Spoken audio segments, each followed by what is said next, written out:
This video is going to cover two items: the Melitta pour over carafe video portion, and then the comfy electric tea kettle. I have had it with drip coffee makers.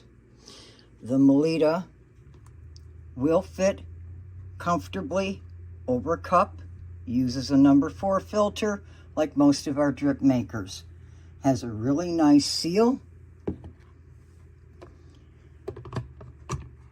with a beautiful cover that does not leak when you pour.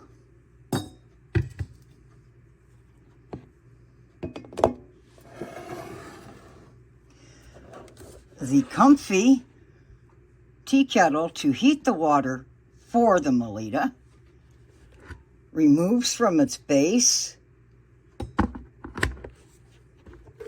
pop lid for easy filling, filter.